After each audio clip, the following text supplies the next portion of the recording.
here in hyperbolic space, we can fit more than 4 cubes around each edge, as long as the cubes are big enough. And here the cubes are quite large, and we in fact have 6 cubes around each edge. So if I just try and kind of move around the edge, I will go through 6 cubes to get back to where I started. And it can be kind of hard to see what's going on, or how many cubes, how do you count them. And here I'm just gonna like put my face in an edge so I can look down and see that indeed there are 6 cubes, and my aim is not very good here, but yep.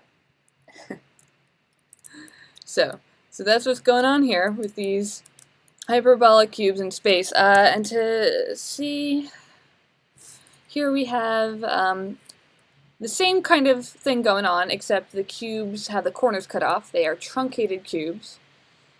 So now wherever the cubes meet, at the corners we have these triangles instead.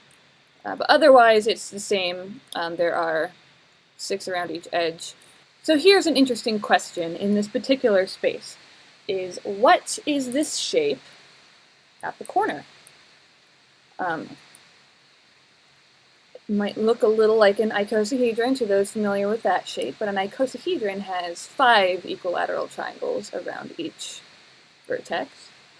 If we were in Euclidean space and we had our normal tiling of cubes, where we had 4 cubes around each edge, then we'd end up with 4 triangles meeting at each vertex, and 8 cubes around each corner means that if we truncated that, we would get an octahedron in Euclidean space. But in this particular hyperbolic tiling, we have 6 equilateral triangles around each corner of this shape. And you can see, we can only see the cells nearest to us, and they'll kind of render in as we get closer. So we can't see through to the other side of this shape just because it'll only render the closest one. So the answer is that, well, we have 6 equilateral triangles around each vertex, and that shape is a Euclidean plane. And, well, it's only going to render the closest ones, so it's going to kind of dance around. But if we were rendering all the cells, we would see stretched out around us an entire Euclidean plane of triangles, equilateral triangles.